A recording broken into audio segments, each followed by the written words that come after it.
Hello friends, कैसे हैं आप सभी लोग। आई होप आप सब अच्छे होंगे। मैं आशीष आप सभी का स्टडी विल के यूट्यूब चैनल पर बहुत बहुत स्वागत करता हूं। आज हम लोग जो हमारी प्राचीन इतिहास की सीरीज चल रही थी, अगला उसमें टॉपिक है दक्षिण भारतीय राजवंश। दक्षिण भारतीय राजवंश के अंतर्गत 4 वंश आते हैं हमारे: चालुक्य, चोल वंश, पल्लव वंश और संगम वंश। इनको आज हम कवर करने वाले हैं। चलिए स्टार्ट करते हैं अपने सेशन को। तो सबसे पहला इसमें क्वेश्चन है, संगम साहित्य की रचना किस शास्त्रीय भाषा में हुई थी। तो संगम साहित्य की जो रचना हुई थी वो तमिल शास्त्रीय भाषा में हुई थी। इसकी डिटेल पढ़ते हैं। तो संगम साहित्य की रचना तमिल भाषा में हुई थी। ऐतिहासिक युग के प्रारंभ में दक्षिण भारत का क्रमबद्ध इतिहास जिस साहित्य से प्राप्त होता है उसे संगम साहित्य कहा जाता है। संगम युग के दौरान दक्षिण भारत पर 3 राजवंशों ने शासन किया था। चेर, चोल और पांड्य का शासन था। दूसरा क्वेश्चन है, चोल शिलालेख से उल्लिखित गुरुकुल के अनुरक्षण हेतु प्रदान की गई भूमि को क्या कहा जाता है। तो उसको बोला जाता है सालाभोग। क्या बोला जाता है? सालाभोग। चोल शिलालेख में उल्लिखित गुरुकुल के अनुरक्षण हेतु प्रदान की गई भूमि को सालाभोग कहा जाता है। यह ब्रह्मदेव और ब्राह्मणों को उपहार में दी गई भूमि थी। वहीं वेलन वगाई और गैर ब्राह्मणों व किसानों को प्रदान की गई भूमि थी। पल्ली चंदम जैन संस्थाओं को प्रदान की गई भूमि थी। अगला क्वेश्चन है, होयसल साम्राज्य की राजधानी थी। होयसल साम्राज्य की राजधानी थी द्वार समुद्रम। ठीक है, द्वार समुद्र। होयसल यादवों के वंशज थे तथा ये चोल या पश्चिमी चालुक्यों के सामंत थे। ये कर्नाटक के एक छोटे से भाग पर शासन करते थे। होयसल वंश की स्थापना विष्णुवर्धन ने की थी। इसकी राजधानी द्वार समुद्र थी। दूसरा क्वेश्चन है, दिए गए विकल्पों में से किस राजवंश ने दक्षिण पूर्व एशिया में शिपिंग उद्यम स्थापित किए। तो यह चोल वंश ने शिपिंग उद्यम स्थापित किए थे। चोल राजवंश पेन्नार और कावेरी नदियों के बीच पूर्वी समुद्र तट पर स्थित था। इस राजवंश की स्थापना विजयालय 1850 से 1887 ने की थी। चोलकालीन प्रमुख बंदरगाह महाबलीपुरम, कावेरी, पत्तनम, सालियूर, कोरकई आदि थे। अगला क्वेश्चन है, राजा सिंह विष्णु किस वंश के शासक थे। तो राजा सिंह विष्णु हमारे पल्लव वंश के शासक थे। अगला क्वेश्चन, पुलकेशिन प्रथम और पुलकेशिन द्वितीय नामक शासक किससे संबंधित हैं। तो यह चालुक्य वंश से संबंधित हैं। वातापी के चालुक्य वंश की स्थापना राजा जयसिंह ने की थी। इसकी राजधानी वातापी जो बीजापुर के निकट थी। इस वंश के प्रमुख शासक थे पुलकेशिन प्रथम, कीर्तिवर्मन, पुलकेशिन द्वितीय, विक्रमादित्य, विनयादित्य, विजयादित्य। इन सब में से सबसे प्रतापी राजा पुलकेशिन द्वितीय था। पुलकेशिन द्वितीय ने हर्षवर्धन को हराकर परमेश्वर की उपाधि धारण की थी। इसने दक्षिण पथेश्वर की उपाधि धारण की थी। वातापी के चालुक्य वंश का अंतिम राजा कीर्तिवर्मन द्वितीय था, जिसे दंती दुर्ग ने परास्त कर राष्ट्रकूट वंश की स्थापना की थी। अगला क्वेश्चन है, पुलकेशिन द्वितीय किस राजवंश का सर्वाधिक प्रख्यात शासक था। तो यह चालुक्य वंश का प्रख्यात शासक था। अगला, 7वीं और 8वीं सदी में बहुत शक्तिशाली हो गए थे कांचीपुरम, उनकी राजधानी थी। तो कांचीपुरम किसकी राजधानी थी। तो कांचीपुरम हमारी राजधानी थी पल्लव वंश की। ठीक है, 7वीं और 8वीं सदी में पल्लव एक शक्तिशाली वंश के रूप में स्थापित हुआ, जिसकी वास्तविक संस्थापक सिंह विष्णु 570 से 600 ईस्वी को माना जाता है। इन्होंने अवनी सिंह की उपाधि धारण की थी। इस वंश के सबसे प्रतापी शासक नरसिंह वर्मन द्वितीय ने कांची के कैलाशनाथ तथा ऐरावतेश्वर मंदिर और महाबलीपुरम के तटीय मंदिर का निर्माण करवाया था। कांची की राजधानी थी पल्लव। कांची की राजधानी क्या थी? पल्लव। अगला, पांड्य किस वंश की राजधानी थी। तो मदुरै की यह राजधानी थी। ठीक है, तमिल प्रदेश का इतिहास मुख्य रूप से 3 राजवंशों का रहा है: चोल, चेर, पांड्य। पांड्य राजवंश का साम्राज्य तमिल प्रदेश के दक्षिण पूर्वी छोर पर वेल्लारी नदी के किनारे स्थित है। पांड्यों की राजधानी का नाम मदुरै था। अगला क्वेश्चन, डैश ने मदुरै के आसपास के क्षेत्र पर शासन किया था और 13वीं शताब्दी में सर्वोच्चता प्राप्त की थी। तो पांड्यों ने, ठीक है, पांड्या ने मदुरै के आसपास के क्षेत्र पर शासन किया और 13वीं शताब्दी में सर्वोच्चता प्राप्त की थी। तो इसका आंसर हो जाएगा डी। पांड्य वंश का इतिहास 3 चरणों में विभाजित किया गया था। सबसे पहला था हमारा संगमकालीन पांड्य राज्य, दूसरा था कंडुगोन द्वारा स्थापित प्रथम पांड्य साम्राज्य, तीसरा था सुंदर पांड्य द्वारा स्थापित द्वितीय पांड्य साम्राज्य।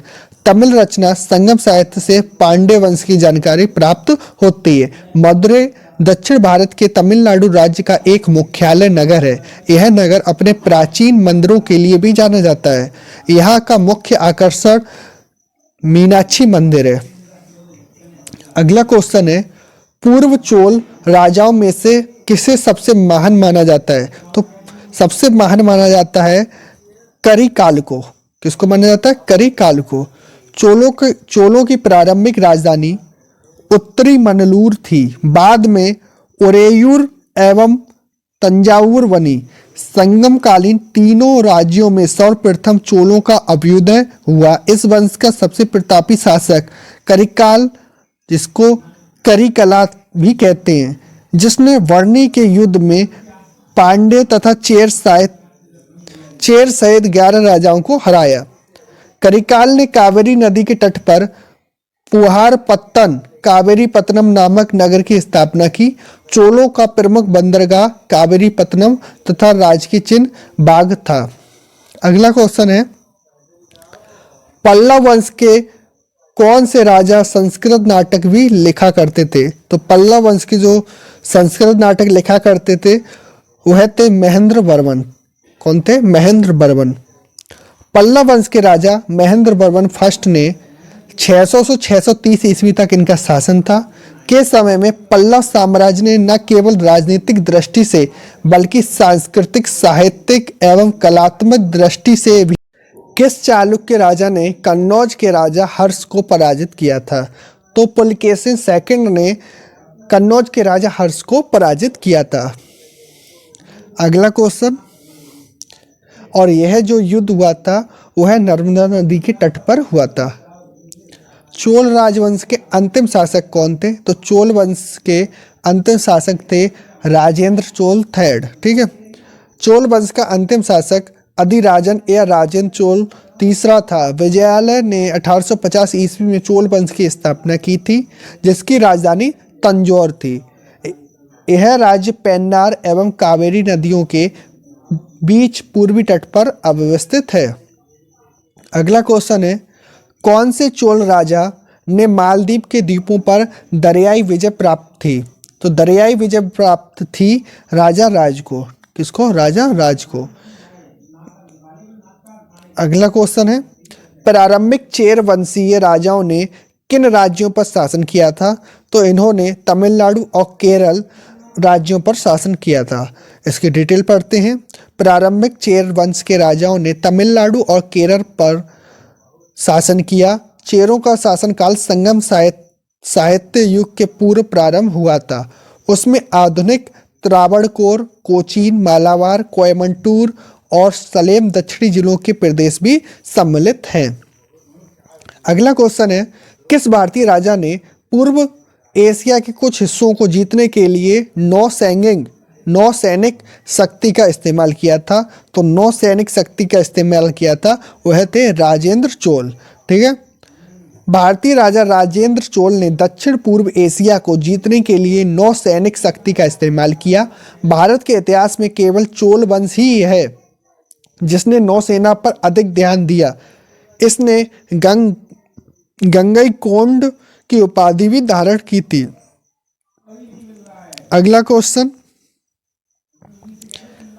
अब अगला टॉपिक है सीमावर्ती राजवंश। ठीक है, सीमावर्ती राजवंश। 9वीं शताब्दी में स्थापित प्रसिद्ध विक्रमशिला विश्वविद्यालय की स्थापना किसने कराई थी? तो स्थापना करवाई थी धर्मपाल ने। किसने करवाई थी? धर्मपाल ने। पल्लव वंश का संस्थापक गोपाल था। 750 ईस्वी में इसने स्थापना की थी। पाल शासक बौद्ध धर्म के अनुयायी थे। गोपाल ओदंतपुरी में एक मठ का निर्माण करवाया था। पाल वंश का सबसे महान शासक धर्मपाल था, जिसने विक्रमशिला विश्वविद्यालय भागलपुर बिहार में इसकी स्थापना की थी। धर्मपाल ने सर्वप्रथम पाल वंश की ओर से त्रिपक्षीय संघर्ष में हिस्सा लिया था। अगला क्वेश्चन, सबसे प्रसिद्ध पशुचारण और शिकारी जनजातियों मंगोल बसे हुए थे। कहाँ पर बसे हुए थे? तो ये मध्य एशिया में बसे हुए थे। मंगोल मध्य एशिया में रहने वाली एक जनजाति है। ये वर्तमान में मंगोलिया, चीन एवं रूस में निवास करते हैं। ये शिकारी, तीरंदाजी एवं घुड़सवारी में कुशल थे। चंगेज खां भी मंगोल ही था। अगला क्वेश्चन है, विंध्याशक्ति किस वंश के संस्थापक थे? तो विंध्याशक्ति पांड्य वंश के संस्थापक थे। अगला क्वेश्चन, पाल राजवंश का पहला राजा कौन था? तो पाल राजवंश का पहला राजा था गोपाल। कौन था? गोपाल। अगला है, इनमें से कौन सा राजवंश दक्षिण भारत से संबंध नहीं है? तो दक्षिण भारत से कौन नहीं? पाल राजवंश दक्षिण भारत से संबंध नहीं रखता है। पांड्य, सातवाहन तथा पहलव वंश दक्षिण भारत के प्रसिद्ध राजवंश है, जबकि पाल वंश की स्थापना बंगाल में गोपाल ने की थी। पाल वंश की राजधानी मुंगेर थी।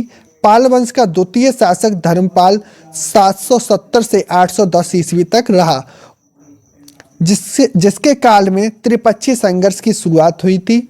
इसने विक्रमशिला विश्वविद्यालय, सोमपुर महाविहार की स्थापना की तथा नालंदा विश्वविद्यालय का जीर्णोद्धार कराया। इसका उत्तराधिकारी देवपाल था। इसी के काल में जावा के शैलेंद्र शासक बालपुत्र देव ने नालंदा में बौद्ध विहार बनवाया। पाल वंश का अंतिम शासक था रामपाल।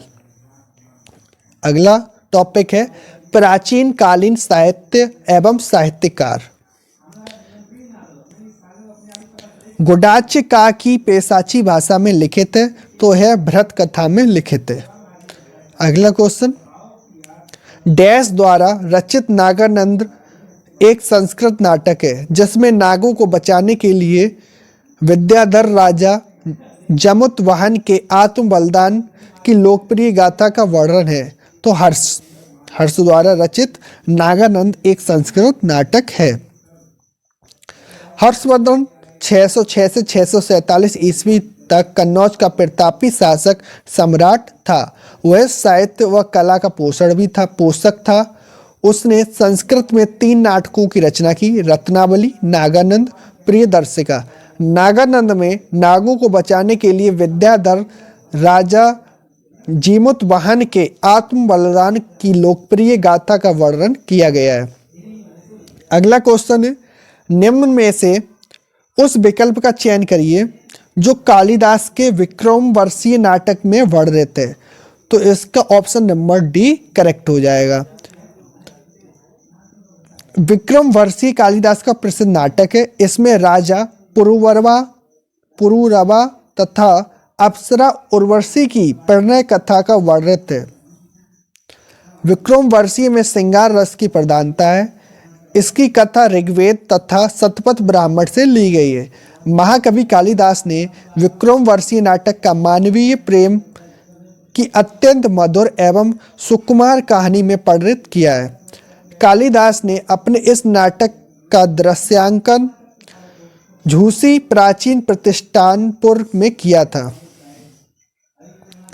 अगला क्वेश्चन है, इनमें से कौन से प्राचीन यूनानी इतिहासकार और राजनयिक इंडिका नामक पुस्तक के लेखक हैं? तो इंडिका नामक जो पुस्तक के लेखक हैं वह कौन है? मेगस्थनीज।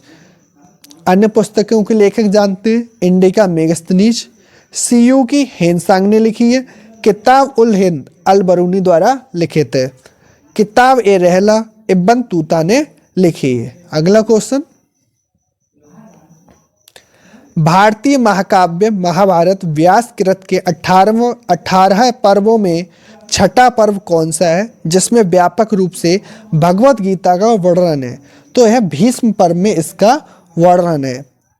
महाभारत के भीष्म पर्व में श्रीमद् भगवत गीता का वर्णन है। भीष्म पर्व के अंतर्गत महाभारत में 4 उप पर्व हैं एवं 122 अध्याय हैं। इस उप पर्व के नाम जम्मू खंड, विनिर्माण पर्व, भूमि पर्व, श्रीमद् भगवत गीता पर्व एवं भीष्म वध पर्व हैं। अगला क्वेश्चन है, राजकुमारी रत्नावली को प्रेम कहानी के संबंध में संस्कृत नाटक रत्नावली किसके द्वारा लिखित माना जाता है? तो रत्नावली बताया था हर्षवर्धन के 3 नाटक थे, तो उसमें से रत्नावली भी हर्षवर्धन द्वारा लिखित है। अगला है, कालिदास ने मेघदूत नामक अपने काव्य को निम्नलिखित में से किस भाषा में लिखा है? तो इन्होंने संस्कृत भाषा में लिखा है। कालिदास 3री व 4ठी शताब्दी में संस्कृत भाषा के महान कवि व नाटककार थे। इन्होंने अपनी सभी कृतियों संस्कृत भाषा में लिखी हैं, जिनमें मेघदूत नामक काव्य उनकी सर्वश्रेष्ठ रचना है। यह एक गीत काव्य है जिसमें यक्ष द्वारा मेघ से संदेश ले जाने की प्रार्थना और उसे दूत बनाकर अपनी प्रिया के पास भेजने का वर्णन है। अगला क्वेश्चन है, निम्नलिखित में से कौन सी रचना कालिदास की नहीं है? तो नीतिसार कालिदास की रचना नहीं है, जबकि विक्रमवर्षीय और रघुवंशम, अभिज्ञान शाकुंतलम ये सभी कालिदास की हैं। अगला है, प्राचीन भारतीय महाकाव्य डैश को अब तक ज्ञात सबसे लंबे महाकाव्य के रूप में जाना जाता है और इसे अब तक लिखे गए सबसे लंबे महाकाव्य के रूप में वर्णित किया गया है। तो महाभारत को, किसको? महाभारत को। प्राचीन भारतीय महाकाव्य महाभारत को अब तक ज्ञात सबसे लंबे महाकाव्य के रूप में जाना जाता है और इसे अब तक के लिखे गए सबसे लंबे महाकाव्य के रूप में वर्णित किया गया है। श्रीमद् भगवत गीता महाभारत का ही एक भाग है। भगवत गीता महाभारत के भीष्म पर्व से संबंधित है। महाभारत में कुल 18 पर्व हैं। अगला, पाणिनि संस्कृत के प्रसिद्ध क्या थे? यह एक व्याकरणाचार्य थे, प्रसिद्ध व्याकरणाचार्य थे। कालिदास द्वारा लिखे गए अभिज्ञान शाकुंतलम में शकुंतला का पुत्र कौन था? तो शकुंतला का जो पुत्र था वह भरत था। कौन था? भरत। अभिज्ञान शाकुंतलम नाटक के रचनाकार कालिदास हैं। इसमें शकुंतला और राजा दुष्यंत की प्रणय कथा का वर्णन 7 अंकों में किया गया है। शकुंतला का पुत्र भरत था। इनकी अन्य कृतियां मेघदूतम, रघुवंशम, ऋतुसंहार आदि हैं। अगला क्वेश्चन है, नाट्य शास्त्र पुस्तक भारत के शास्त्रीय नृत्य पर किसके द्वारा लिखी गई है? तो यह भरत मुनि द्वारा लिखी गई है। अगला क्वेश्चन है, निम्न में से किसकी रचना कालिदास द्वारा की गई है? तो कालिदास द्वारा रचना की गई है कुमार संभव की, कुमार संभवन की। ठीक है, कालिदास की जो रचनाएं हैं, कुमार संभवम, मेघदूतम, अभिज्ञान शाकुंतलम, भवभूति की जो रचना है महावीर रचित, मालती माधव, उत्तर रामचरित, भारवी की जो रचना है वह कीर्तार्जुनियम है। अगला क्वेश्चन है, प्रसिद्ध तमिल महाकाव्य मणि मेकलई की रचना किसके द्वारा की गई है? तो है सत्यनारायण द्वारा इसकी रचना की गई है। अगला क्वेश्चन है, निम्नलिखित में से कौन सी पुस्तक विष्णु शर्मा द्वारा लिखित गई है? तो विष्णु शर्मा द्वारा पंचतंत्र को लिखा गया है। राज तरंगी कल्लड़ द्वारा, इंडिका मेगस्थनीज द्वारा, अर्थशास्त्र कौटिल्य द्वारा। अगला क्वेश्चन है, मुद्रा राक्षस नाटक किसने लिखा है? तो मुद्रा राक्षस नाटक लिखा है विशाख दत्त ने। अन्य रचनाएं देखते हैं।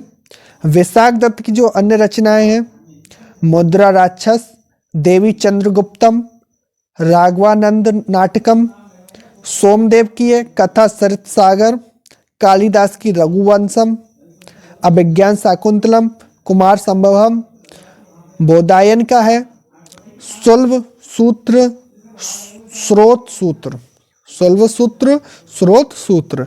अगला है महाभारत नामक संस्कृत महाकाव्य के लेखक कौन है? तो इसके लेखक हैं महर्षि वेद व्यास। महाभारत महर्षि वेद व्यास द्वारा रचित संस्कृत वाङ्मय का सबसे बड़ा ग्रंथ है, जिसमें 1,00,000 श्लोक है, इसलिए इसे सतशास्त्री संहिता भी कहा जाता है। महाभारत में मूलतः कौरवों और पांड्यों को संघर्ष वर्णित है। रामायण महर्षि वाल्मीकि द्वारा रचित एक दूसरा प्रमुख संस्कृत महाकाव्य है। आर्यभट्टियम नामक पुस्तक आर्यभट्ट ने किस भाषा में लिखी थी? तो इन्होंने संस्कृत भाषा में लिखी थी। किस भाषा में लिखी थी? संस्कृत भाषा में लिखी थी। आर्यभट्टियम नामक ग्रंथ की रचना आर्यभट्ट ने की थी। यह संस्कृत भाषा में आर्य छंद से काव्य रूप में रचित गणित तथा खगोल शास्त्र का ग्रंथ है। इसकी रचना प्रसिद्ध बहुत वैज्ञानिक थे। इसमें 4 अध्यायों में 121 श्लोक हैं। प्राचीन संस्कृत ग्रंथ अष्टाध्यायी के लेखक कौन है? तो अष्टाध्यायी के जो लेखक हैं वह पाणिनि। कौन है? पाणिनि। अन्य ग्रंथ देखते हैं। अष्टाध्यायी संस्कृत भाषा में व्याकरण की प्रथम पुस्तक के लेखक पाणिनि हैं। इसमें मौर्य काल के पहले का इतिहास तथा मौर्य युग की राजनीतिक अवस्था की जानकारी प्राप्त होती है। अष्टाध्यायी में कुल सूत्रों की संख्या लगभग 3,996 है। अन्य ग्रंथ के लेखक जानते हैं तो महाभाष्य ग्रंथ के लेखक के जो रचनाकार हैं लेखक हैं पतंजलि। नाट्यशास्त्र के जो लेखक हैं भरत मुनि। चरक संहिता के हैं चरक। सश्रुति संहिता किस विषय से संबंधित है? तो यह संबंधित है, ऑप्शन नंबर बी इसका करेक्ट हो जाएगा। सश्रुति संहिता चिकित्सा एवं शल्य चिकित्सा से संबंधित एक प्राचीन संस्कृत ग्रंथ है। सुश्रुत को भारत में शल्य चिकित्सा का जनक माना जाता है और उन्होंने अपनी पुस्तक सुश्रुत संहिता में 120 प्रकार के उपकरणों और 300 प्रकार के सर्जिकल प्रक्रियाओं का वर्णन किया है। भारत में आयुर्वेद से संबंधित संहिता चरक संहिता और अष्टांग संग्रह मुख्य तौर पर औषधि ज्ञान से संबंधित हैं। प्रसिद्ध नाटक स्वप्नवास दत्तम किसने लिखा है? तो यह लिखा है महर्षि भास ने। किसने? भास ने। स्वप्नवास दत्तम भास द्वारा लिखा गया है। मालविकांग मित्रम कालिदास द्वारा लिखा गया है। मृच्छकटिकम शूद्रक द्वारा लिखा गया है। नाट्यशास्त्र भरत मुनि द्वारा। गीत गोविंद एवं रस मंजरी जयदेव द्वारा लिखा गया है। महाभारत का मूल नाम क्या है? तो महाभारत का जो मूल नाम है वह है जय संहिता। क्या है? जय संहिता। महाभारत का मूल नाम जय संहिता था, जिसे महर्षि कृष्ण देवव्यापन वेद व्यास द्वारा लिखा गया है। महाभारत का प्रारंभिक उल्लेख आशुराल ग्रह सूत्र में मिलता है। इस महाकाव्य में 18 पर्व, इसे 5वें वेद के रूप में भी पहचाना जाता है। 10 कुमार चरित या टेल्स ऑफ 10 प्रिंसेस की रचना किसके द्वारा की गई है? तो दंडी द्वारा की गई है इसकी रचना।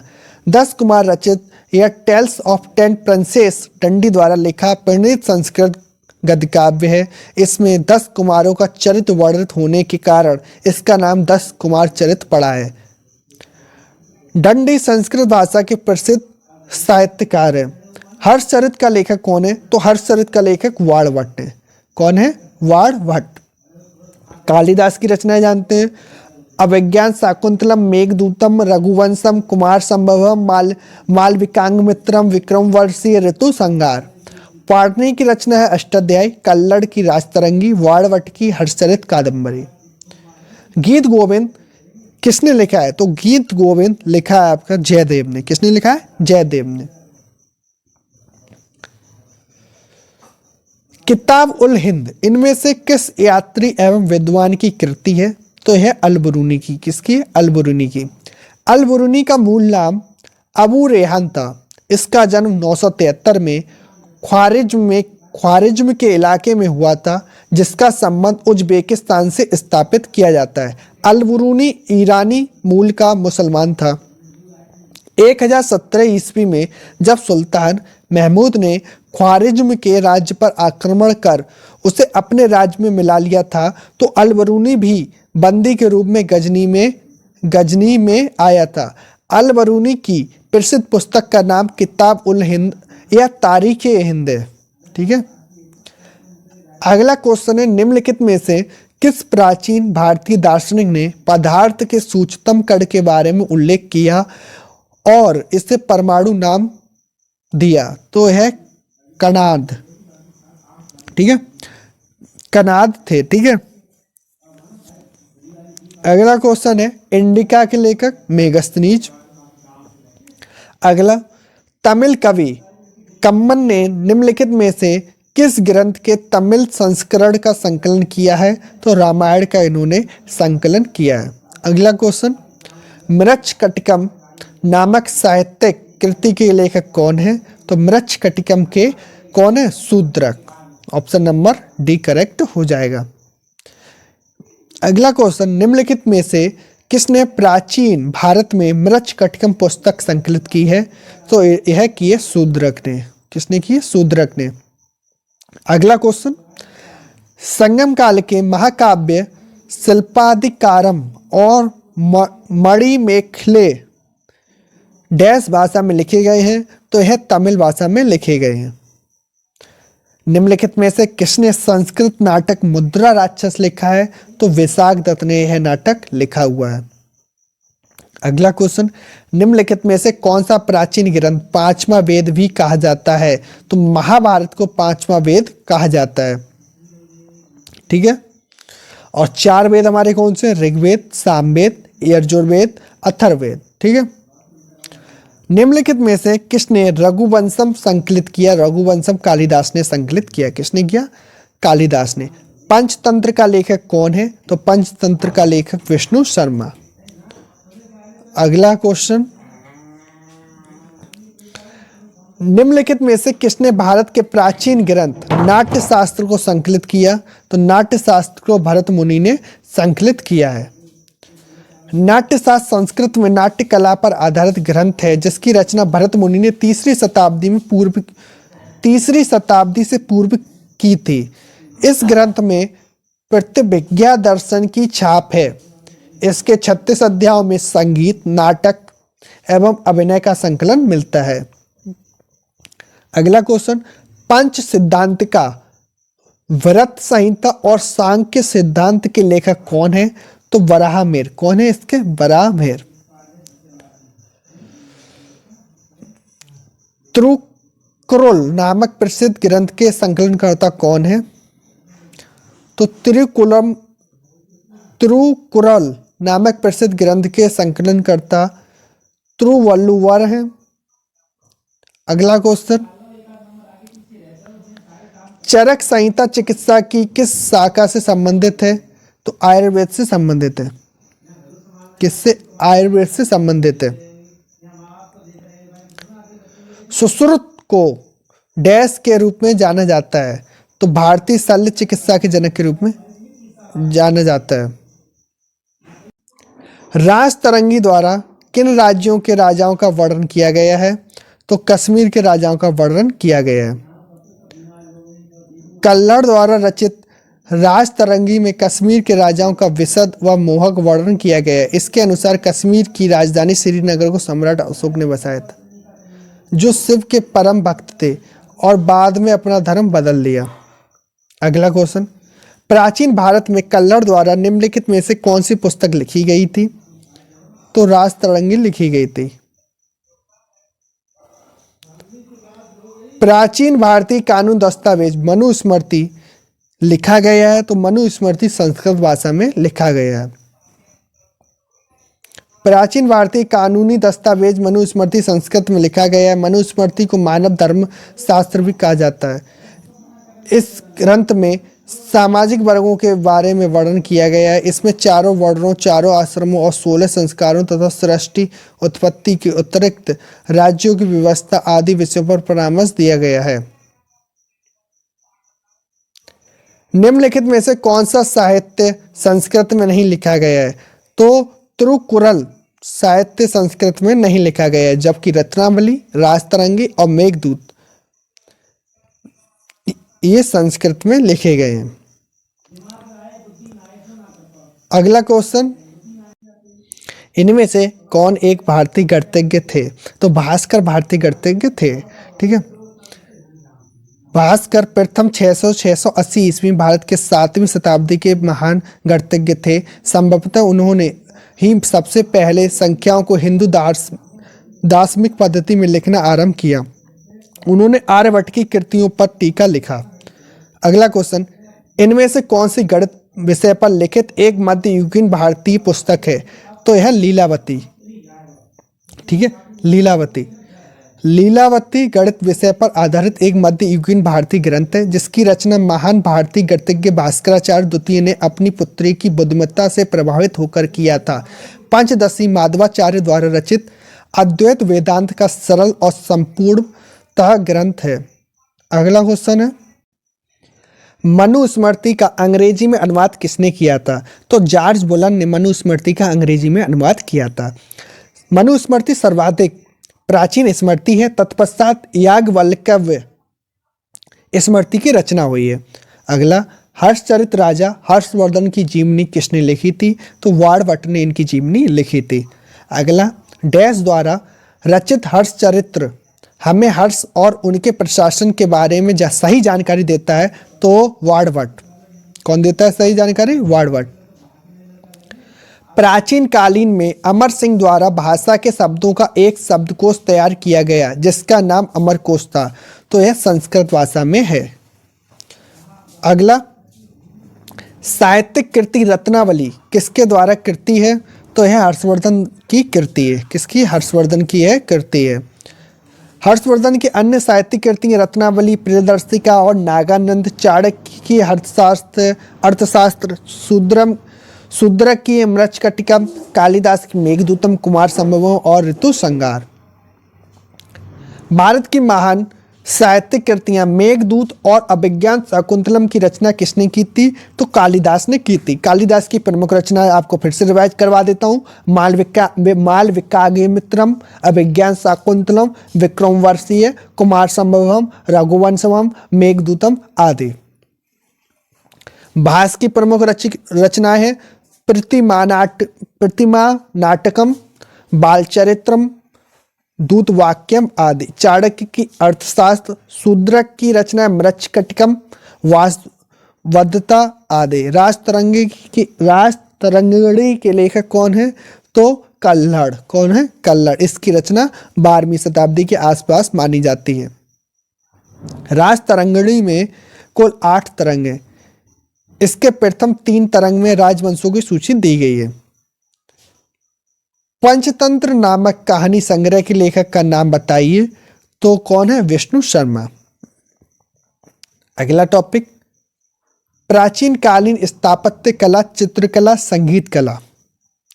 क्वेश्चन है इसमें, हिंदू और जैन मंदिरों का अंतरतम पुण्य स्थल जहां मंदिर के मुख्य देवता की मूर्ति विराजमान रहती है, तो गर्भगृह उसको बोलते हैं। क्या बोलते हैं? गर्भगृह। गर्भगृह के ऊपर पिरामिड आकार की संरचनाओं को शिखर बोला जाता है तथा दक्षिण भारत में इसको विमान कहते हैं। हिंदू मंदिर वास्तुकला में मंडप गर्भगृह के सामने स्तंभों पर आधारित बरामदा है। डैश में लोकप्रिय मंदिर स्थापत्य शैली नागर कहलाती है। तो नागर उत्तर भारत की स्थापत्य शैली है। 6वीं शताब्दी ईस्वी में उत्तर भारत में लोकप्रिय मंदिर स्थापत्य कला शैली नागर शैली कहलाती है। नागर नगर शब्द से बना है। सर्वप्रथम नगर में इस शैली का विकास होने की वजह से ही इसे नागर शैली कहकर पुकारा गया है। उत्तर प्रदेश के कानपुर में भीतरगांव मंदिर, मध्य प्रदेश के खजुराहो के मंदिर, उड़ीसा स्थित पुरी के मंदिर नागर शैली के मंदिर के प्रमुख उदाहरण हैं। मंडप पल्लव शैली की, विमान चोल शैली तथा गोपुरम पांड्य शैली की विशेषताएं हैं। अगला है, कुषाण शासकों की विशाल प्रतिमाएं माट में एक मंदिर में स्थापित पाई गई। वह राज्य निम्नलिखित में से कौन सा है? तो वह राज्य उत्तर प्रदेश है। कौन सा है? उत्तर प्रदेश। कुषाण राजवंश भारत के प्राचीन राजवंशों में से एक था। इसकी स्थापना कुजल कडफिसेस ने की थी। कुषाण वंश का सबसे प्रसिद्ध शासक कनिष्क था। राजा की मृत्यु के बाद उसकी मूर्ति बनाकर मंदिर में स्थापित करने की प्रथा देवकुल कहलाती थी, जिसका प्रारंभ कुषाणों के समय हुआ था। उत्तर प्रदेश में माट एवं अफगानिस्तान में सुर्ख से कुषाण वंश के देवकुल प्राप्त हुआ। भगवान शिव को समर्पित कंदरिया महादेव मंदिर का निर्माण डैश के शासक धंगदेव द्वारा लगभग 999 सी में कराया गया था।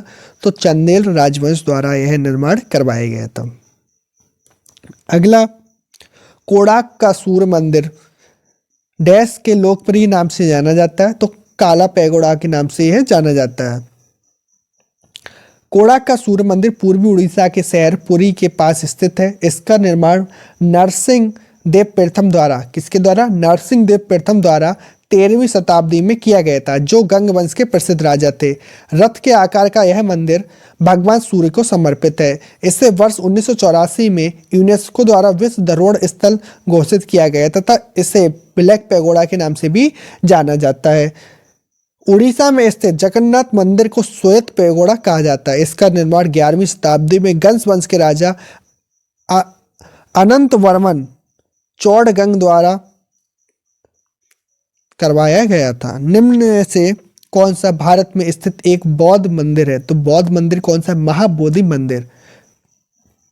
महाबोधि मंदिर बोध गया स्थित प्रसिद्ध बौद्ध विहार है। यूनेस्को ने इसे विश्व धरोहर घोषित किया। यह मंदिर उसी स्थान पर खड़ा है जहां गौतम बुद्ध ने ईसा पूर्व 6ठी शताब्दी में ज्ञान प्राप्त किया था। अगला, इनमें से किसे प्रसिद्ध कोणार्क सूर्य मंदिर की स्थापना का श्रेय जाता है? तो अभी पढ़ा था, राजा नरसिंह देव फर्स्ट को जाता है। 13वीं शताब्दी में इसका निर्माण हुआ था। 1984 में इसको यूनेस्को द्वारा विश्व विरासत घोषित किया गया। निम्नलिखित में से मंदिरों में से किसी यूरोपीय नाविकों द्वारा ब्लैक पैगोडा भी कहा जाता है? ब्लैक पैगोडा कोणार्क सूर्य मंदिर को कहा जाता है। किसको बोला जाता है? कोणार्क सूर्य मंदिर को। कोणार्क सूर्य मंदिर स्थित है तो यह उड़ीसा राज्य में स्थित है। बौद्ध गुफाओं के लिए प्रसिद्ध काल्य किस राज्य से संबंधित है? तो महाराष्ट्र राज्य से यह संबंध रखता है। बौद्ध गुफाओं के प्रसिद्ध काल्य महाराष्ट्र राज्य में स्थित है। ये गुफाएं सामान्यतः चैत्र गुफाएं हैं, जिनका निर्माण 2 ईसा पूर्व से 2 ईसा तक 5वीं शताब्दी से 10वीं शताब्दी के बीच हुआ है। खुजराहो का भव्य मंदिर डैश शासकों द्वारा बनवाया गया था। तो यह चंदेल शासकों द्वारा बनवाया गया था। ठीक है, खुजराहो का भव्य मंदिर चंदेल शासकों द्वारा बनवाया गया था। खुजराहो के मंदिर मध्य प्रदेश के छतरपुर जिले में स्थित है। इन मंदिरों का निर्माण 950 से 1050 ईस्वी के मध्य करवाया गया। यहाँ के प्रसिद्ध मंदिर में कंदरिया महादेव मंदिर, लक्ष्मण मंदिर, चित्रगुप्त मंदिर, पार्वती मंदिर, विश्वनाथ मंदिर, 64 योगिनी मंदिर आदि हैं। खुजराहो के स्मारक कहाँ पाए जाते हैं? तो खुजराहो के स्मारक अभी पढ़ा था, मध्य प्रदेश में पाए जाते हैं। कहाँ पे पाए जाते हैं? मध्य प्रदेश में पाए जाते हैं। खुजराहो मंदिर वास्तुकला के किस प्रकार को उजागर करता है? तो यह नागर शैली को उजागर करता है। ठीक है, खुजराहो मंदिर अपने नागर वास्तुकला शैली, कलात्मक कलाकृति और कामोत्तेजक मूर्तियों के लिए विश्व प्रसिद्ध है। यहाँ के मंदिरों में कंदरिया महादेव का मंदिर सर्वोत्तम है। इसे यूनेस्को द्वारा विश्व धरोहर स्थल में 1986 के रूप में घोषित किया गया था। भारत के किस राज्य में काल्य नामक संरक्षित बौद्ध गुफाएं हैं? तो यह महाराष्ट्र राज्य में काल्य नामक संरक्षित बौद्ध गुफाएं हैं। बौद्ध गुफाओं में से सबसे अच्छी संरक्षित गुफा काल्य है, जो निम्न में से किस राज्य में? वह महाराष्ट्र में स्थित है। ठीक है, बृहदेश्वर मंदिर भारत के किस राज्य में स्थित है? तो यह तमिलनाडु राज्य में स्थित है। निम्नलिखित में से किस मंदिर का निर्माण राजा राज द्वारा करवाया गया था? तो बृहदेश्वर मंदिर का निर्माण राजा राज द्वारा करवाया गया था। कंदरिया महादेव मंदिर किस मंदिर समूह से संबंधित है? तो है खुजराहो के मंदिर से संबंधित है। खजुराहो के मंदिर में सबसे श्रेष्ठ कंदरिया महादेव का मंदिर मध्य प्रदेश में है। इसका शिखर व अलंकरणों को अपनी विशिष्ट पहचान है। मंदिरों में मुख्य प्रतिमा कंदरिया महादेव की है। वर्ष 1986 में खजुराहो के मंदिरों को यूनेस्को की विश्व विरासत सूची में शामिल किया गया था। अगला क्वेश्चन है, मरुदेश्वर मंदिर किस राज्य में कंदुकगिरी पर स्थित है? तो यह कर्नाटक राज्य में कंदुकगिरी पर स्थित है। मरुदेश्वर मंदिर कर्नाटक में उत्तरी कन्नड़ जिले के भटकला तालुक में स्थित है। इसका प्रसिद्ध आकर्षण समुद्र तट पर स्थित तथा वास्तुकला की द्रविड़ शैली से निर्मित एवं मंदिर परिसर में स्थापित विशाल शिव प्रतिमा है, जो भारत की सबसे ऊंची लगभग 123 फीट ऊंची प्रतिमा है। यह मंदिर राज्य का कंदुकगिरी पहाड़ी पर स्थित है।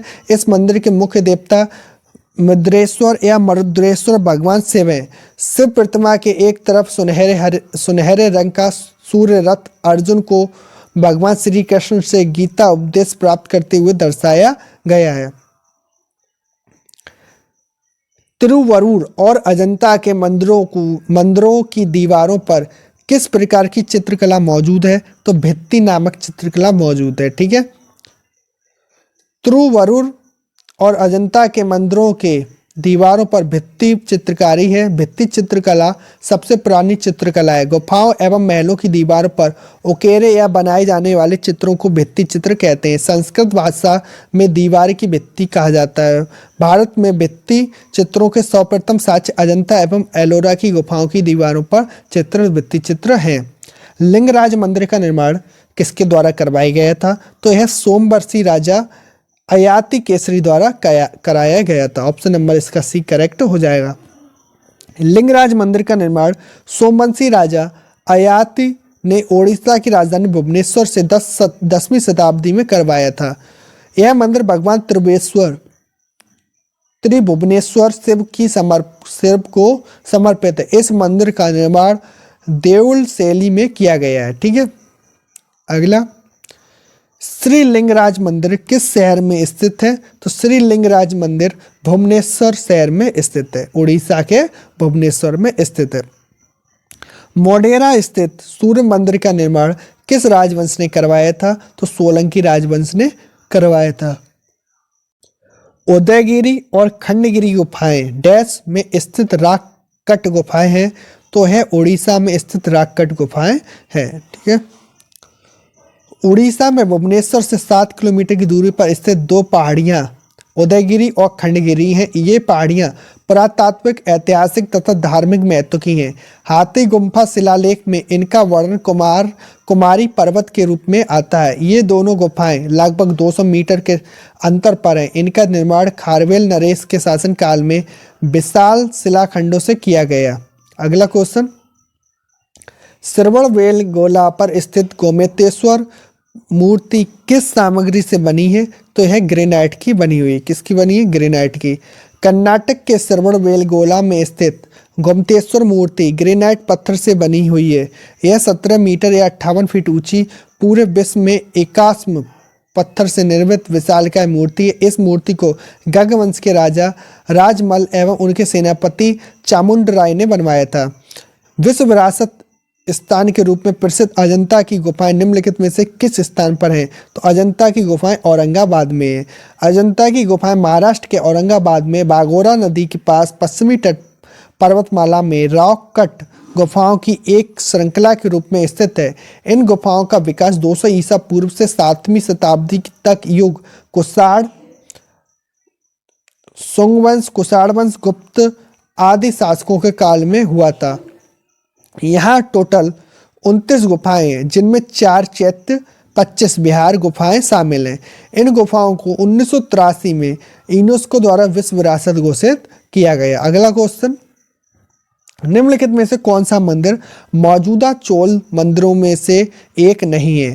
तो गंगाई कोंडा चोलापुरम यह मौजूदा चोल मंदिरों में से एक नहीं है, जबकि कंपहारेश्वर, बृहदेश्वर, ऐरावतेश्वर ये सभी चोल मंदिर हैं। अगला, निम्नलिखित में से कौन सा युग्म सुमेलित है? खजुराहो मंदिर आंध्र प्रदेश में नहीं, जबकि कहाँ पर है खजुराहो मंदिर? मध्य प्रदेश में है। तिजारा मंदिर, वेंकटेश्वर मंदिर और लिंगराज मंदिर, कौन सा सुमेलित है इसमें? तो सुमेलित है ऑप्शन बी, तिजारा मंदिर आपका राजस्थान में है, जबकि वेंकटेश्वर मंदिर आंध्र प्रदेश में, लिंगराज मंदिर उड़ीसा में स्थित है। अगला क्वेश्चन, उस स्मारक का नाम बताइए जो एक पुरातात्विक स्थल के सफल जीर्णोद्धार और संरक्षण का प्रमाण है। तो यह सांची स्तूप हो जाएगा। स्तूप एक गोल टीले जैसी संरचना है जिसका प्रयोग पवित्र बौद्ध अवशेषों को रखने के लिए किया जाता है।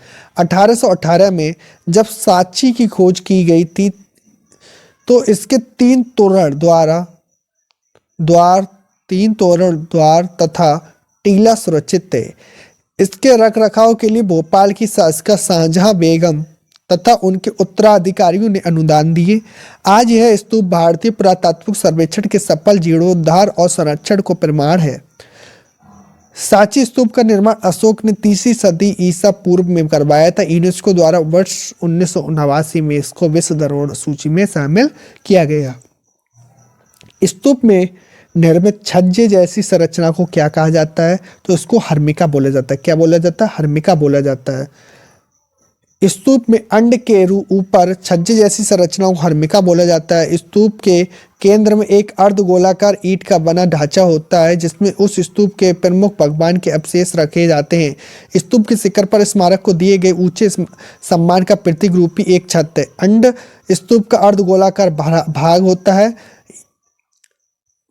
यष्टि छत को सहारा देने के लिए बनाई जाती है। ठीक है, अगला क्वेश्चन, निम्नलिखित में से किस मंदिर का निर्माण पल्लव वंश के शासकों द्वारा कराया गया था? तो कांचीपुरम कैलाश मंदिर का निर्माण पल्लव वंश के शासकों द्वारा करवाया गया था। कांचीपुरम के कैलाशनाथ मंदिर का निर्माण पल्लव वंश के शासक नरसिंह वर्मन द्वितीय ने अपनी पत्नी की प्रार्थना पर बनवाया था।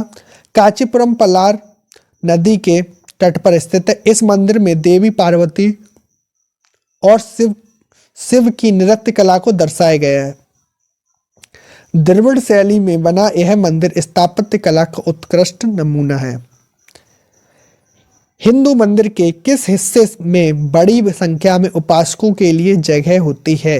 तो मंडप के लिए उपासकों के लिए जगह होती है, मंडप में। ठीक है, मंदिरों के बाहर स्तंभों पर टिके परिसर को मंडप कहते हैं जिसमें बड़ी संख्या में उपासकों के लिए जगह होती है। वह कौन सी भारतीय चित्रकला शैली है जिसमें शुद्ध सोने और कीमती पत्थरों की सजावट है और इसमें हिंदू देवताओं विशेष रूप से भगवान कृष्ण को दर्शाया गया है? तो तंजौर पेंटिंग में। किसमें? तंजौर पेंटिंग में।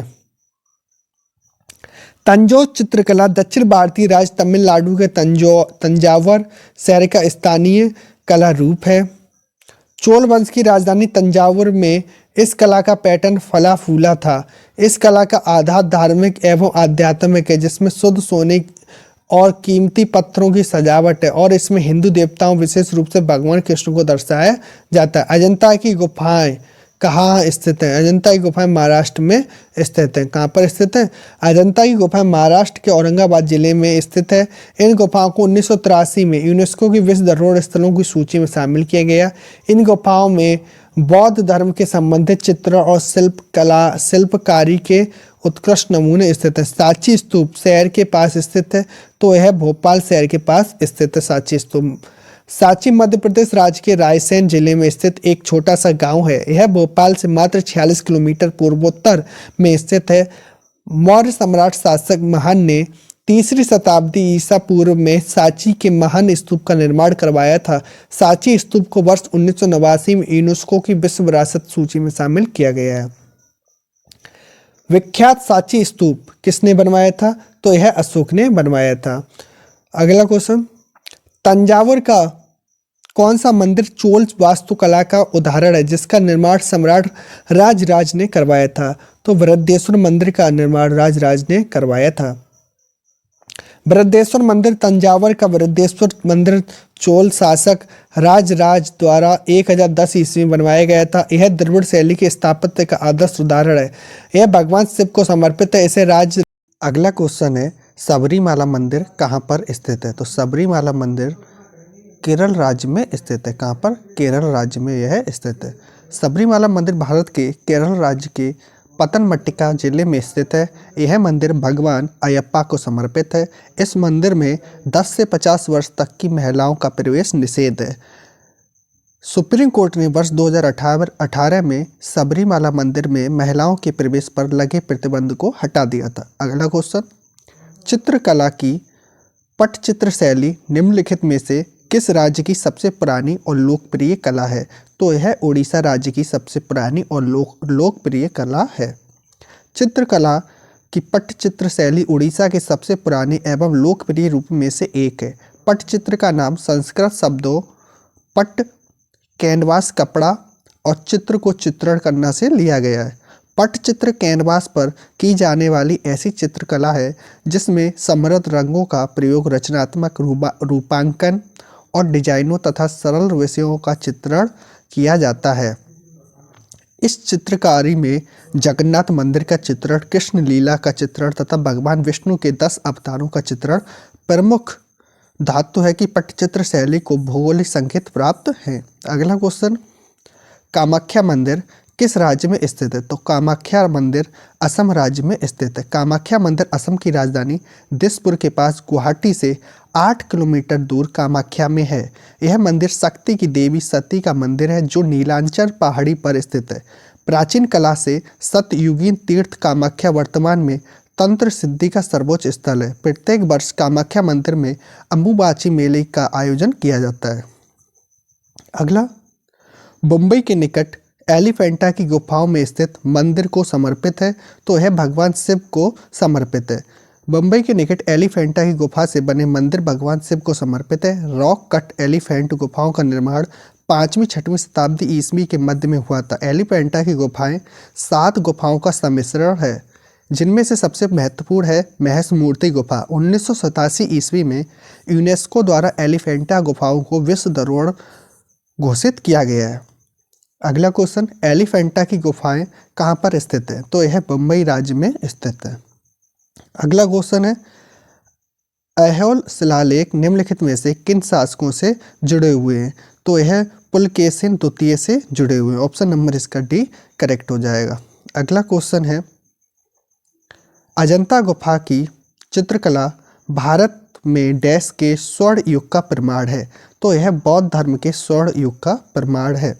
महाराष्ट्र के औरंगाबाद से लगभग 107 किलोमीटर दूरी पर स्थित अजंता की गुफाएं भारत में बौद्ध चित्रकला के स्वर्ण युग का प्रमाण हैं। गुफाओं की दीवारें, भित्ति तथा छतों पर बनाए गए चित्रों में सर्वाधिक महत्वपूर्ण चित्र जातक कथाओं से जुड़ा हुआ है। रंगों की रचनात्मकता, विचारों की स्वतंत्रता एवं गुफा चित्रकारी का अद्वितीय नमूना होने के कारण यूनेस्को द्वारा इसे 1983 ईस्वी में वैश्विक धरोहर में सम्मिलित किया गया।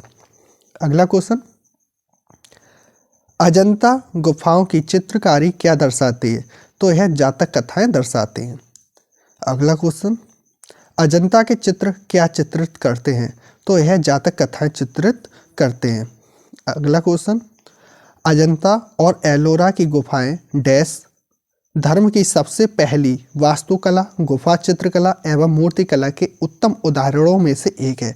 तो यह बौद्ध धर्म की सबसे पहली वास्तुकला, गुफा चित्रकला एवं मूर्ति कला के उत्तम उदाहरणों में से एक है।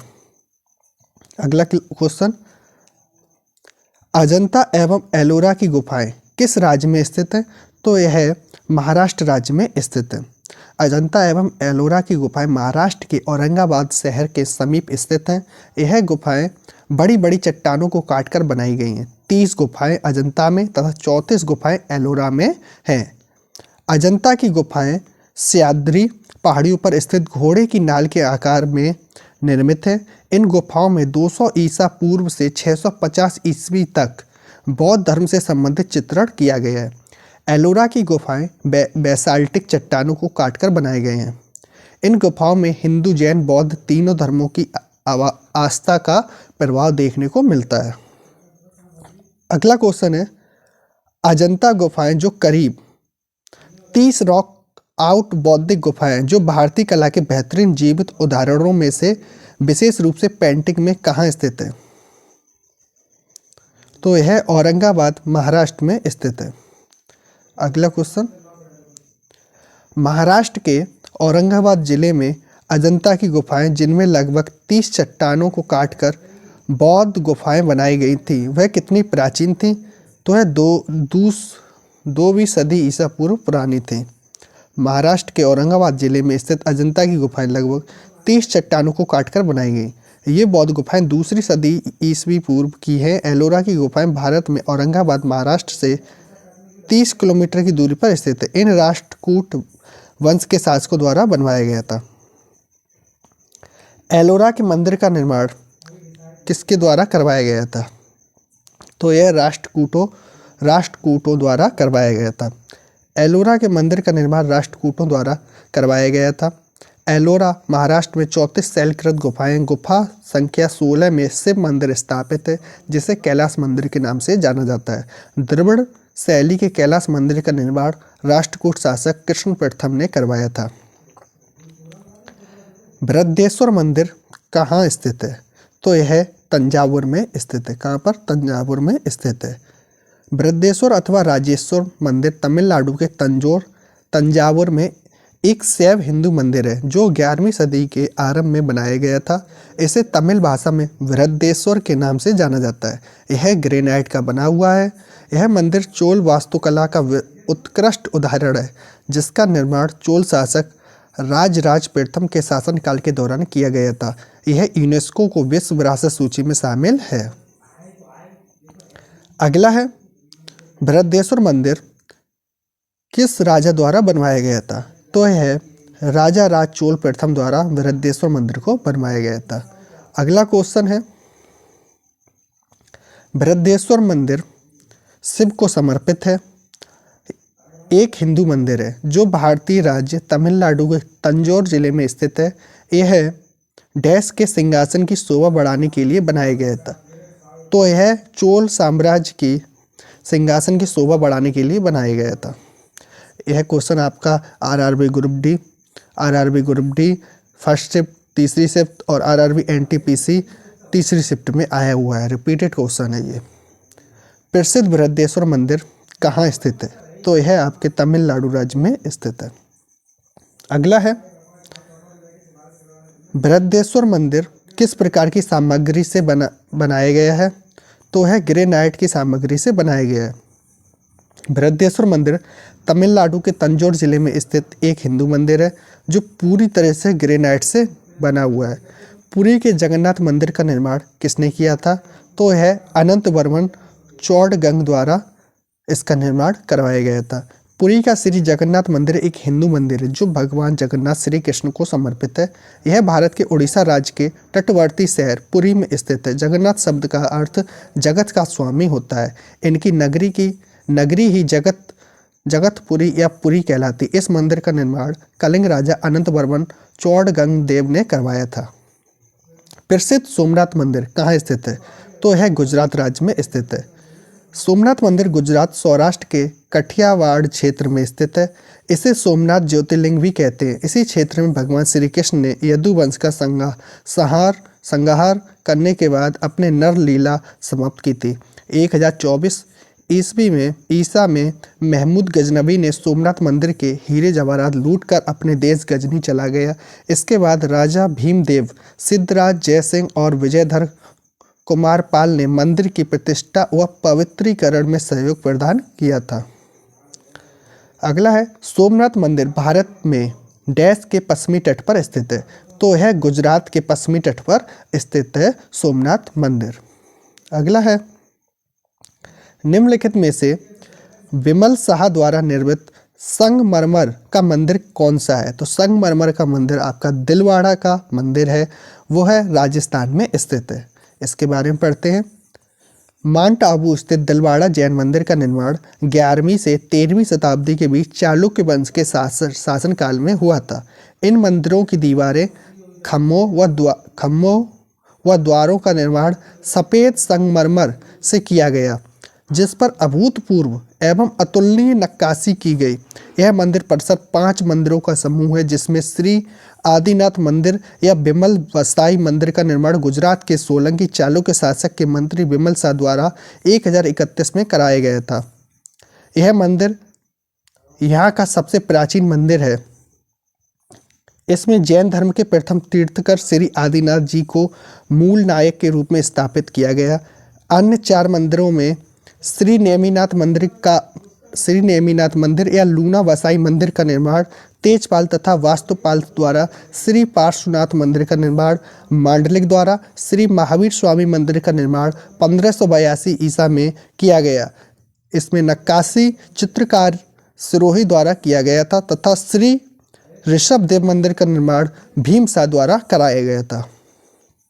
अगला, माउंट आबू का दिलवाड़ा मंदिर निम्नलिखित में से किस देवी देवता को समर्पित है? यह आदिनाथ को समर्पित है। अगला, दिलवाड़ा मंदिर कहाँ स्थित है? तो यह माउंट आबू में स्थित है।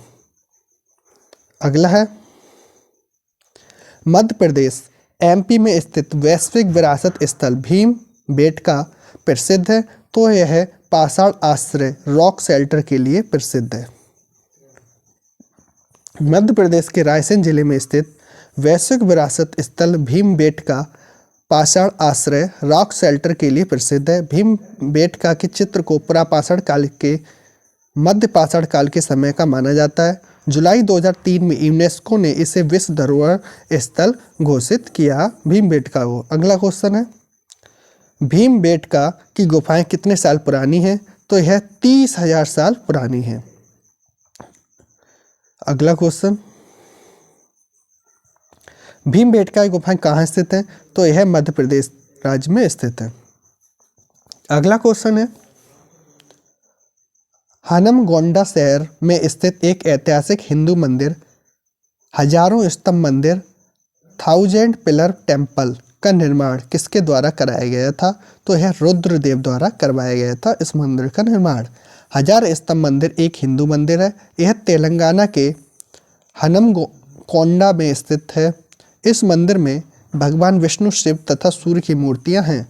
इस मंदिर का निर्माण काकतीय राजवंश के शासक प्रताप रुद्रदेव ने 1163 में कराया था।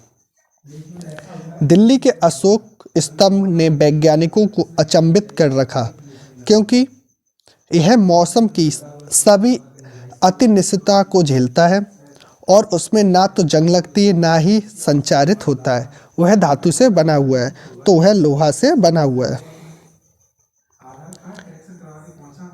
दिल्ली के अशोक स्तंभ का निर्माण अशोक ने 300 ईसा पूर्व में करवाया था। यह धातु कर्म का सर्वोत्तम नमूना है। इसको बनाते समय पिघले हुए कच्चे लोहे में फास्फोरस तत्व मिलाया गया, इससे आयरन के अणु बंद नहीं बन पाते, जिसकी वजह से जंग लगने की गति हजारों गुना धीमी हो जाती है। मीनाक्षी मंदिर कहाँ पर स्थित है? तो यह तमिलनाडु में स्थित है। मीनाक्षी मंदिर भारत के तमिलनाडु राज्य के मदुरई नगर में स्थित है। यह एक ऐतिहासिक मंदिर है। यह हिंदू देवता शिव सुंदर देव या सुंदर ईसाई के रूप में है और उनकी भार्या देवी पार्वती मीनाक्षी दोनों को समर्पित है। अगला क्वेश्चन है, महाबोधि मंदिर या महान जागृत मंदिर एक बौद्ध मंदिर है जो स्थित है, तो वह बिहार में स्थित है। महाबोधि मंदिर बोध गया स्थित प्रसिद्ध बौद्ध विहार है जो बिहार राज्य में स्थित है। यूनेस्को ने इसे विश्व धरोहर स्थल घोषित किया है। यह बिहार उसी स्थान पर है जहां गौतम बुद्ध ने ईसा पूर्व 6वीं शताब्दी में ज्ञान प्राप्त किया था। महाबोधि मंदिर संकुल भगवान बुद्ध से संबंधित 4 पवित्र स्थलों में से एक है, तो यह बिहार राज्य में स्थित है। अगला क्वेश्चन है, उस स्मारक का नाम बताइए जिसमें 9 हिंदू मंदिरों की प्रभावशाली श्रृंखला के साथ साथ एक उत्कृष्ट कृति के साथ एक जैन पवित्र स्थान विरूपाक्ष का मंदिर भी शामिल है और बागलकोट कर्नाटक में स्थित है। तो पट्टडकल स्मारक का समूह है। अगला, निम्नलिखित में से किस राजा ने गंगैकोंडा चोलापुरम मंदिर का निर्माण किया था? तो राजेंद्र चोला फर्स्ट ने इस मंदिर का निर्माण किया था। गंगैकोंडा चोलापुरम मंदिर का निर्माण राजेंद्र चोल फर्स्ट ने 1035 ईस्वी में कराया था। निम्नलिखित में से कौन सी गुफाओं की खुदाई राजा खारवेल द्वारा कराई गई थी? तो राजा खारवेल द्वारा खंडगिरी गुफाओं की खुदाई कराई गई थी। कलिंग नरेश खारवेल ने खंडगिरी की गुफाओं की खुदाई कराई थी। ये गुफाएं ओडिशा क्षेत्र में जैन एवं बौद्ध धर्म के प्रभावों को दर्शाती है। खंडगिरी की गुफाओं की संख्या 15 तथा इसकी ऊंचाई 118 फुट है। निम्नलिखित में से किस साम्राज्य के दौरान चेन्नाकेशवा मंदिर का निर्माण किया गया था? तो होयसल साम्राज्य द्वारा इस मंदिर का निर्माण कराया गया था।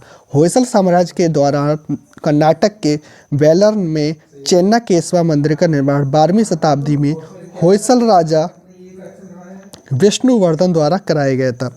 केशव मंदिर की दीवारों पर देवताओं की छवियों, देवी संगीतकारों, शेर बंदरों, हाथी नृत्य करती लड़कियों से नक्काशी की गई है। अगला क्वेश्चन है, तमिलनाडु स्थित महाबलीपुरम में इमारतों की समूह निर्मित किया गया है।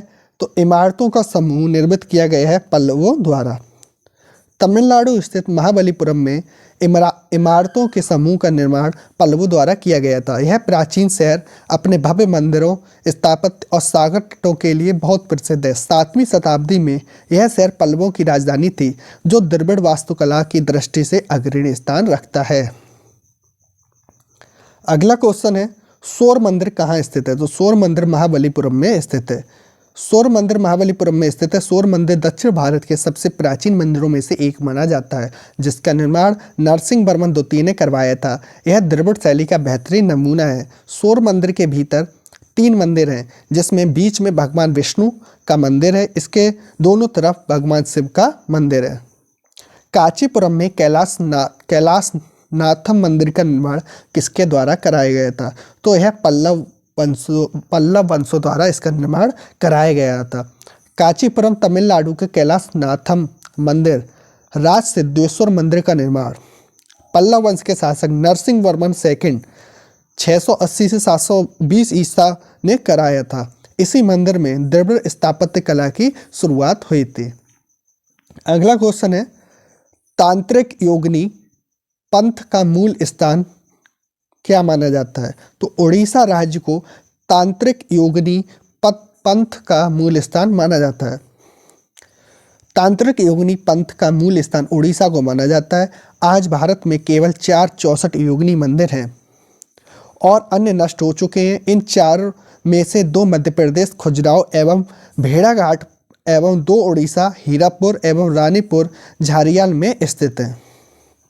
अगला क्वेश्चन है, गांधार कला एक बौद्ध दृश्य कला शैली जिसका विकास प्रथम शताब्दी ईसा पूर्व तथा चौथी शताब्दी ईसा पूर्व में व्यापक तौर पर किस साम्राज्य में समृद्ध हुआ? तो यह कुषाण साम्राज्य में समृद्ध हुआ था।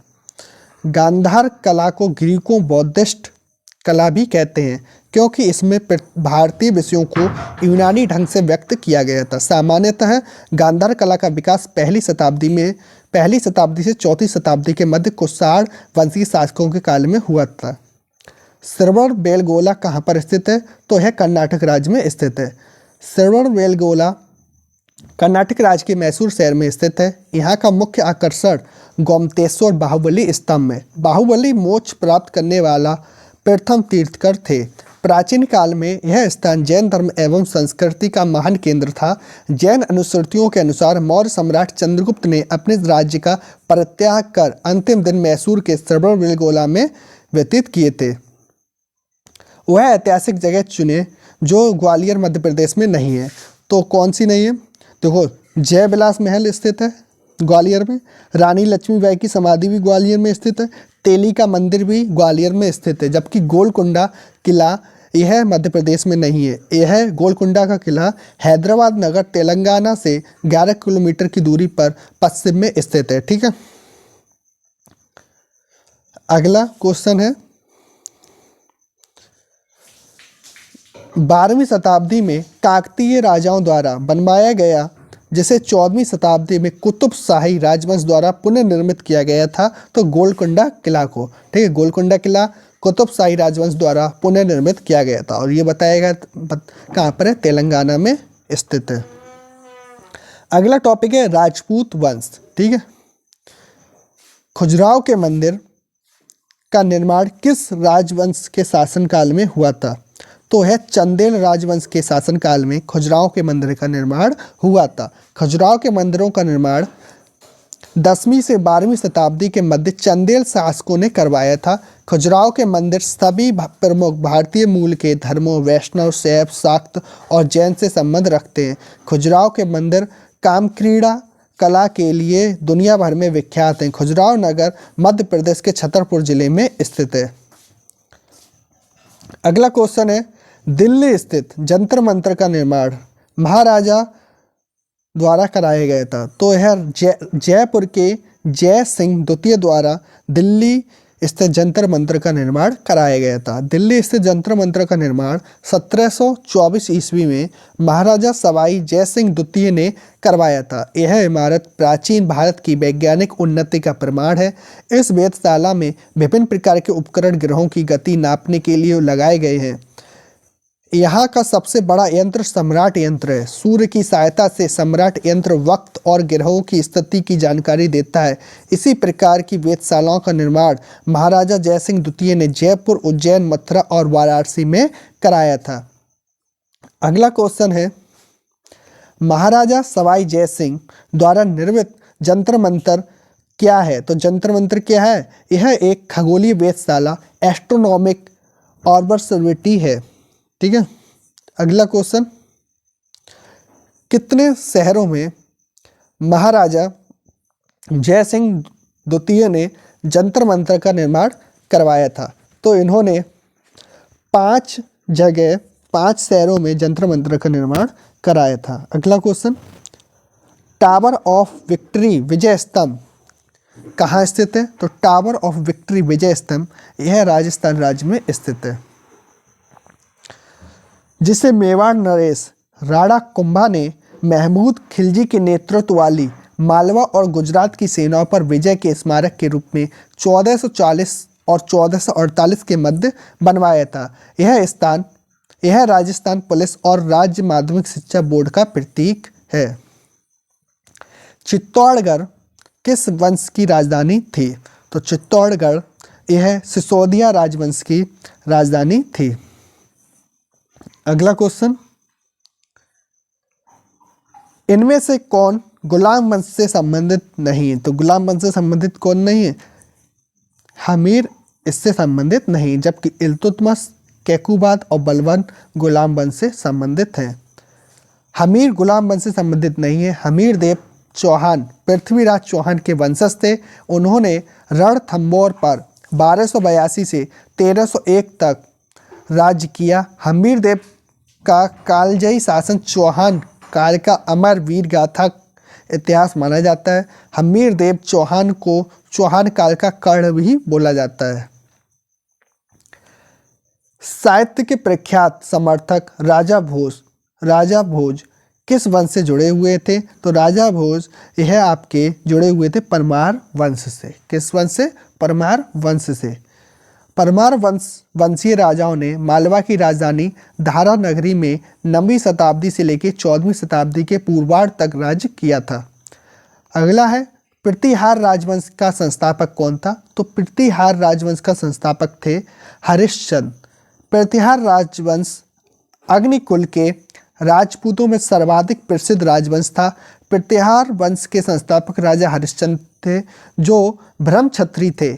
इनकी राजधानी कन्नौज थी। ग्वालियर अभिलेख के तहत इस वंश का वास्तविक संस्थापक नागभट्ट प्रथम 730 से 750 ईसा तक था।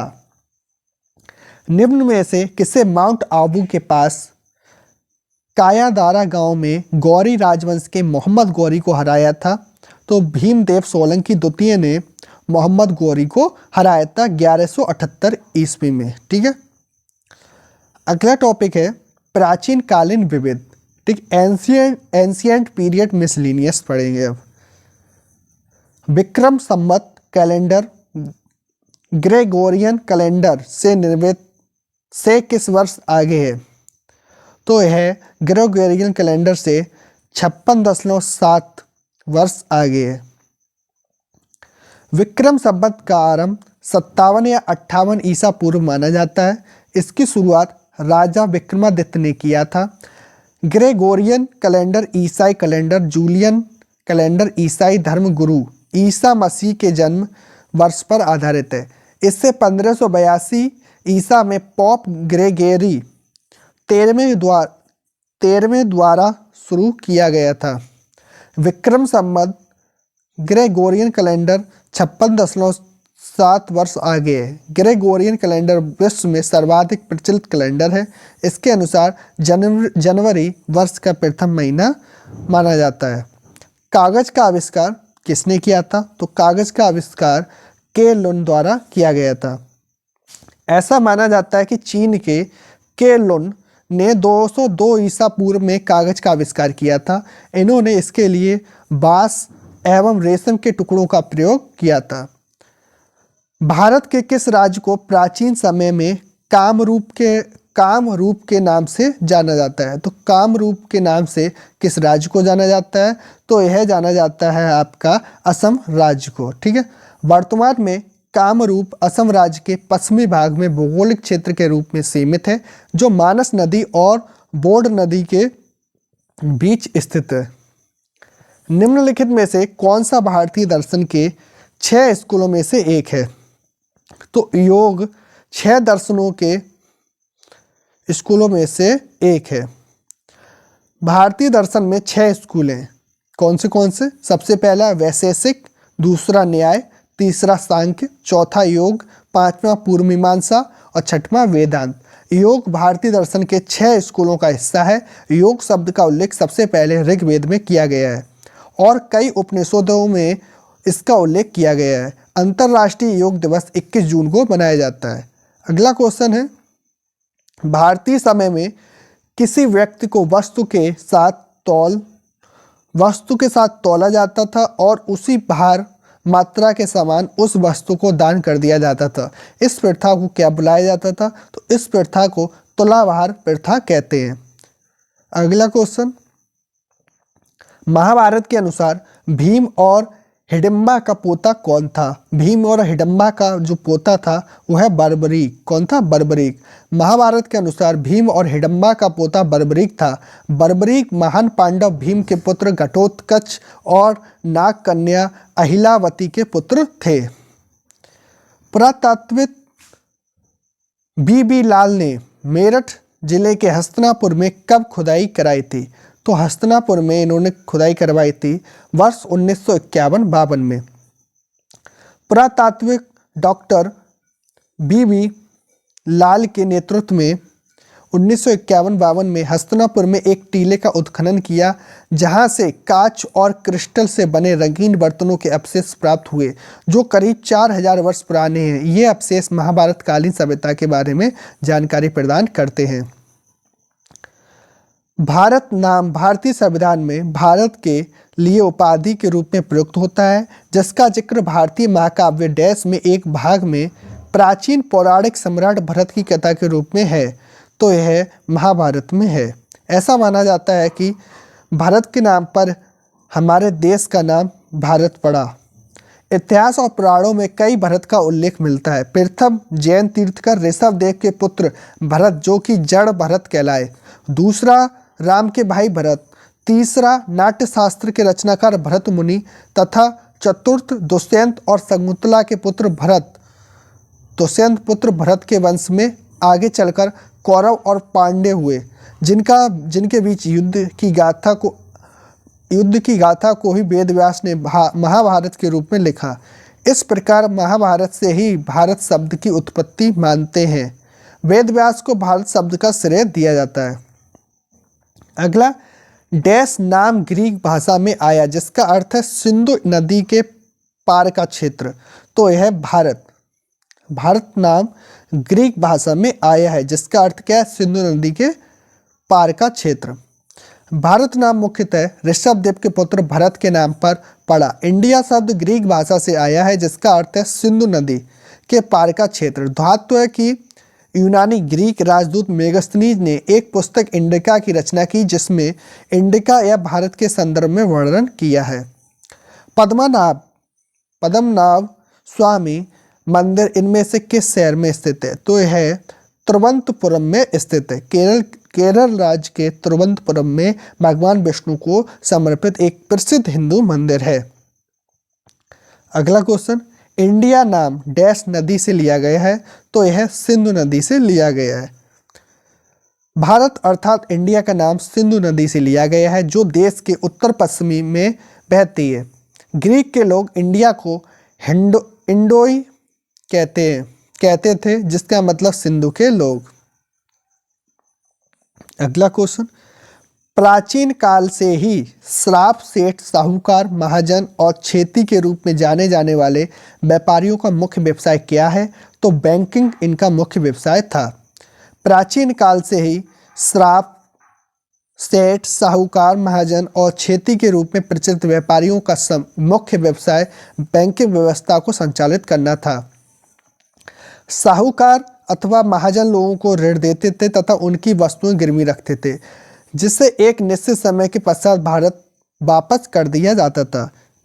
ये लोग अपने व्यवसाय वाणिज्य का सफल संचालन करते थे।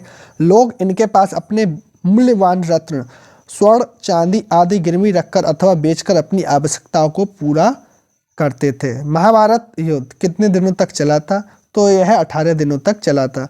वेद व्यास द्वारा रचित महाभारत के युद्ध में पांडवों की केवल 7 अक्षौहिणी सेना ने कौरवों की 11 अक्षौहिणी सेना को परास्त कर दिया। यह युद्ध 18 दिनों तक चला था। डैश की अवधारणा अंधविश्वास भरी मान्यताओं पर आधारित है। तो सांप और सीढ़ी की अवधारणा अंधविश्वास भरी मान्यताओं पर आधारित है। सांप और सीढ़ी की अवधारणा अंधविश्वास भरी मान्यताओं पर आधारित है। इसका आविष्कार 2वीं शताब्दी ईसा पूर्व भारत में हुआ था। भारत में इसे मोक्ष पातम या परम पदम कहते हैं। पहले इसका प्रयोग बच्चों को हिंदू धर्म के मूल सिद्धांतों की शिक्षा देने के लिए किया जाता था। सबसे पहले पहिया किससे बने थे? तो सबसे पहले पहिए लकड़ी से बने हुए थे। ठीक है, लकड़ी के पहिए का आविष्कार सबसे पहले 3500 ईसा पूर्व मेसोपोटामिया इराक में हुआ। इस पहिए को लकड़ी के कई तख्तों से जोड़कर बनाया गया था तथा इसका आविष्कार सुमेरियन सभ्यता के काल में हुआ था। डैश ने दिल्ली शहर की स्थापना सबसे पहले की थी और इसे इंद्रप्रस्थ नाम दिया था। तो पांडवों ने दिल्ली शहर की स्थापना सबसे पहले की थी और इसे इंद्रप्रस्थ नाम दिया था। आधिकारिक तौर पर राष्ट्रीय राजधानी क्षेत्र नई दिल्ली भारत का एक केंद्र शासित प्रदेश एवं महानगर है। राष्ट्रीय राजधानी होने के नाते केंद्र सरकार की 3 इकाइयां कार्यपालिका, संसद एवं न्यायपालिका के मुख्यालय नई दिल्ली में स्थापित हैं। यमुना नदी के किनारे स्थित इस नगर का गौरवशाली पौराणिक इतिहास है। महाभारत काल में पांडवों ने दिल्ली शहर की स्थापना की और उसका नाम इंद्रप्रस्थ रखा था। कामरूप का प्राचीन साम्राज्य किस राज्य में मौजूद था? तो कामरूप का प्राचीन साम्राज्य हमारा असम राज्य में मौजूद था और इसकी स्थापना 13वीं शताब्दी में ब्रह्मपुत्र घाटी में स्थापित किया गया था। अगला हमारा रहेगा टॉपिक मेडिवल हिस्ट्री। ठीक है, मध्यकालीन इतिहास। इसको हम लोग अगले लेक्चर में कवर करेंगे।